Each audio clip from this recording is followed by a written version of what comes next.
बाबा जी और हुजूर जी की प्यारी साध संगत जी, सभी को हाथ जोड़कर प्यार भरा राधा स्वामी जी।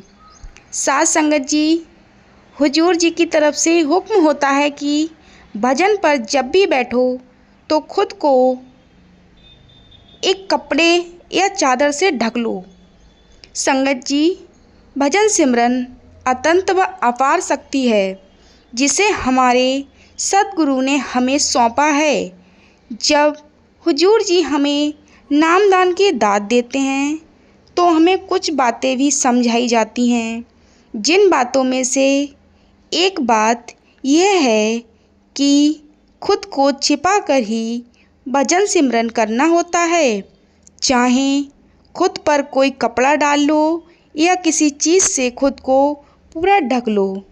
और ख़ास बात तो ये है कि जब हम पूरी श्रद्धा और भाव से किसी कपड़े को ओढ़कर भजन में बैठते हैं तो वह चादर या कपड़ा कोई महज कपड़ा नहीं रह जाता, वह हमारी श्रद्धा का प्रतीक बन जाता है, एक सुरक्षा कवच बन जाता है और हुजूर जी की छाव हमें अपने आहोश में ले लेती है। इस वीडियो में आधारित एक सच्ची घटना का जिक्र है, इसलिए वीडियो को पूरा ज़रूर सुनना। संगत जी, हमारी आप सबसे एक विनती है कि कमेंट में राधा स्वामी जी ज़रूर लिखें। साथ संगत जी, आइए सुनते हैं खुद को ढककर भजन सिमरन क्यों करना है। एक दिन की बात है, कुछ सत्संगी आपस में सत्संग के बाद चर्चा कर रहे थे। बात चल पड़ी कि वाकई चादर या कपड़ा ओढ़कर भजन करना ज़रूरी है। तो एक सत्संगी भाई ने कहा, हम तो ऐसे ही भजन कर लेते हैं। कुछ और संगत ने भी सहमति में अपना अपना सिर हिलाया और कहा, हम भी चादर के बिना ही बैठते हैं। लेकिन कुछ संगत ऐसी भी थी जो वो कह रही थी कि वो हमेशा चादर ओढ़कर ही भजन करते हैं। वहीं पर एक बुज़ुर्ग बाबा बैठे हुए थे जिन्हें सभी प्रेम पूर्वक बाबूजी कहते थे और जिनका सब बेहद सम्मान भी करते थे। वह बाबूजी चुपचाप बैठे थे और सबकी बातें सुन रहे थे। फिर संगत ने बाबूजी की तरफ देखा और उनसे चादर से ढकने वाली बात पूछने लगे। जब संगत ने उनसे मार्गदर्शन मांगा तो उन्होंने संगत को एक सच्ची घटना सुनाई जिसने सबकी आंखें नम कर दीं और सबको समझ आ गया भजन सिमरन में चादर का क्या महत्व है। बाबूजी ने बताया, एक समय की बात है, एक बहुत ही साधन संपन्न महात्मा थे। एक रात कुछ चोर उनके घर में चोरी करने पहुँचे। अब फ़कीरों के पास सांसारिक रूप से क्या ही होता है, उनके पास तो सिर्फ मालिक के नाम की दौलत की हुई थी जो उन्हें इस दुनिया की चीज़ों से ऊपर उठा देती है। जब चोरों ने घर में चारों ओर देखा तो उन्हें वहाँ कोई कीमती चीज़ नहीं दिखाई दी, तो वह निराश हो गए। उनमें से एक चोर ने अपने साथी से झुंझलाते हुए कहा, तू हमें यहाँ किसके घर ले आया? यहाँ तो देखकर ऐसा लगता है कि यहाँ कोई फ़कीर का ठिकाना हो। यहाँ तो कुछ भी हाथ नहीं लगने वाला। हमने इतना बड़ा रिस्क भी लिया और मिला भी कुछ नहीं। जब चोरों ने चारों ओर नज़र घुमाकर देखा तो उन्हें उस साधु महात्मा के पास सिर्फ एक पुराना कंबल दिखा, वो भी जगह जगह से फटा हुआ था। लेकिन वह उनकी सबसे बड़ी पूंजी थी जिसे वे सर्दियों में सोते समय ओढ़ते थे और भजन करते समय भी खुद को ढक लेते थे। उस रात जब चोर घर में दाखिल हुए, महात्मा ने उन्हें देखा तो रोने लगे वे खुद से बातें करते हुए बोले, हे मेरे मालिक, मेरे घर में तो चुराने लायक कुछ भी नहीं है और ये बेचारे चोर यहाँ आ गए हैं। इन्होंने इतनी मेहनत की और इनके हाथ यहाँ से कुछ भी नहीं लगा। इनका दुख मुझसे देखा नहीं जाता। पांचों चोर चौंक गए और एक दूसरे की ओर हैरानी से देखने लगे। उनमें से एक बोला, अरे भाई, रो क्यों रहे हो तुम? तभी महात्मा ने सिसकियों के बीच जवाब दिया, तुम लोगों ने मुझ जैसे फ़कीर को भी इस काबिल समझा कि मेरे घर चोरी करने आए। ये मेरे जीवन का सबसे बड़ा सौभाग्य है। सच कहूँ, तुमने मुझे राजा जैसा सम्मान दिया है। काश मुझे पहले पता होता कि तुम मेरे यहाँ आओगे तो पहले मैं इंतज़ाम कर लेता। अब मेरा मन इसलिए भर आया है कि तुम्हें देने को मेरे पास कुछ भी नहीं है। उनकी बातें सुनकर चोरों के चेहरों पर अजीब से भाव आ गए। वे कभी महात्मा को देखते तो कभी एक दूसरे को देखते। वो समझ नहीं पा रहे थे कि ये इंसान कौन है, इंसान ही है या कोई और दुनिया का प्राणी है। चोर को देखकर अक्सर लोग शोर मचाते हैं और यह इसलिए रो रहा है क्योंकि यह महात्मा हमें कुछ दे नहीं पा रहा है। महात्मा ने आगे कहा, अब जब तुम आ ही गए हो तो खाली हाथ मत जाओ। यह एक कंबल है मेरे पास, तुम इसे ले जाओ। यह थोड़ा फटा हुआ ज़रूर है, लेकिन सर्दी में तुम्हारे बहुत काम आएगा। फिर महात्मा जी बोले, देखो भाइयों, मना मत करना, वरना मुझे बहुत दुख होगा कि मेरे घर से कोई खाली हाथ चला गया। चोर स्तंभ रह गए।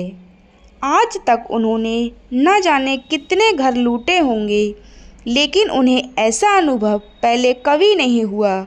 अंततः उन्होंने भारी मन से वह कंबल ले लिया, लेकिन उन चोरों के हाथ कांप रहे थे क्योंकि उन्हें पता चल गया था कि महात्मा के पास और कुछ भी नहीं था। वह कंबल ही उनका वस्त्र था। वही कंबल ओढ़ते थे, उसी को बिछाते थे और अब वह कंबल भी नहीं रहेगा। पांचों चोरों की आत्मा जैसे कांप गई हों।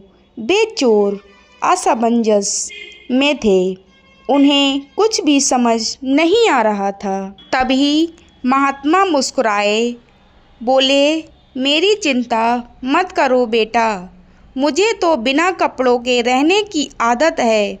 मेरे पास मेरा यह एक लंगोट है, मैं इसी से काम चला लूँगा। आगे महात्मा जी बोले, सोचो तो सही, इस इतनी ठंड रात में जब कुत्ते और दूसरे जानवर तक अपनी जगह से बाहर नहीं निकलते, लेकिन तब भी तुम लोग अपनी जान जोखिम में डालकर घर में आए और अब जब आ ही गए हो तो यह कंबल ले ही जाओ। और हाँ, अगली बार आना तो कुछ दिन पहले खबर ज़रूर दे देना, ताकि मैं कुछ इंतज़ाम कर सकूं, जिससे कि तुम यहाँ से कुछ ना कुछ चुरा सको। यह सब बातें सुनकर चोरों की हालत पतली हो गई। वह डर के मारे तुरंत उस महात्मा की झोपड़ी से बाहर भाग गए।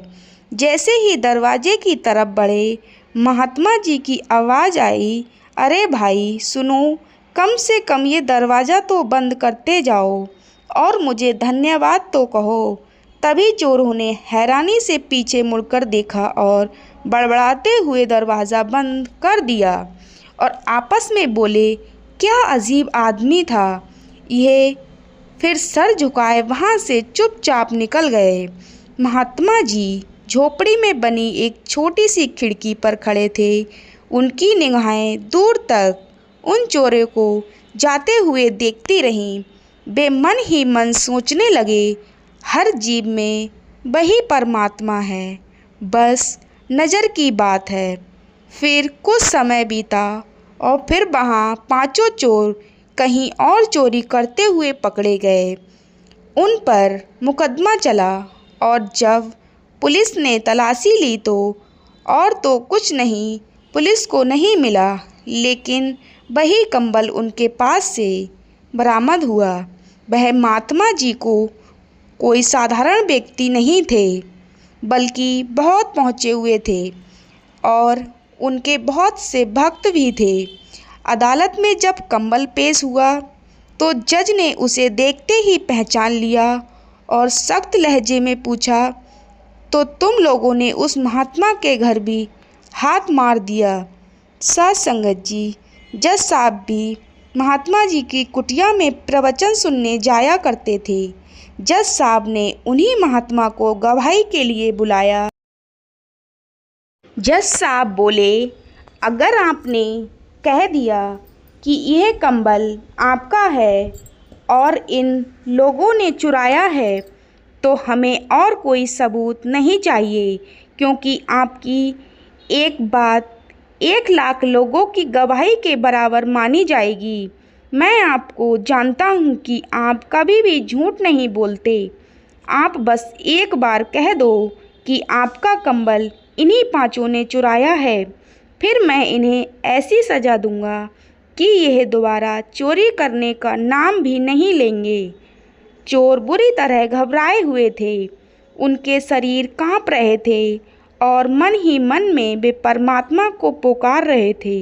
जब महात्मा ने चोरों की ओर नज़र डाली तो महात्मा जी के चेहरे पर कोई गुस्सा नहीं था, बल्कि करुणा छलक रही थी।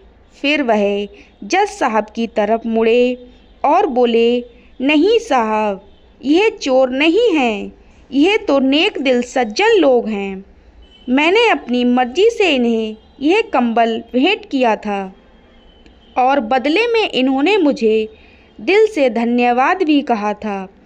महात्मा जी आगे बोले, जब कोई किसी को कुछ देता है और सामने वाला उसका आभार प्रकट करता है, और इन्होंने बिल्कुल वैसा ही किया था। इन्होंने मेरे यहाँ से कोई चोरी नहीं की। यह गवाही सुनकर जज साहब इस केस को वहीं ख़त्म कर देते हैं। जज ने तुरंत आदेश दिया, इन सबको रिहा कर दिया जाए। रिहा होते ही वह चोर सीधे उस महात्मा की कुटिया की ओर भागे और उनके चरणों में गिरकर फूट फूट कर रोने लगे और बोले, महात्मा जी, हमें माफ़ कर दीजिए, अब हम कभी भी चोरी नहीं करेंगे, हमें भी अपने जैसा बना लीजिए। तभी महात्मा जी ने उन्हें वह दौलत दी जो ना तो किसी बाज़ार में मिलती है और ना ही चुराई जा सकती है। वह अनमोल नाम की दौलत चोरी से नहीं मिलती, वह खजाना जो कभी ख़त्म नहीं होता, बल्कि सत्संग सेवा सिमरन से लगातार बढ़ता ही जाता है। इसके बाद वो चोर भी सच्चे भक्त बन गए और महात्मा के मार्ग पर चलने लगे। साध संगत जी, महात्मा के दिए उस कंबल ने उन चोरों की ज़िंदगी ही बदल दी। इसलिए कहते हैं कि जब हम किसी चादर या कंबल का इस्तेमाल भजन सिमरन करते समय करते हैं तो उसमें बाबा जी यानी हमारे सद्गुरु का आशीर्वाद होता है और हमारे मन के बुरे या गलत विकार हमेशा के लिए ख़त्म हो जाते हैं। तो साध संगत जी, हम आपको हमारी यह साखी कैसी लगी कमेंट में ज़रूर बताएं, और अगर चैनल पर नए हैं तो चैनल को सब्सक्राइब भी करें। और अब मिलते हैं ऐसी ही अगली साखी में, तब तक के लिए सभी को प्यार भरा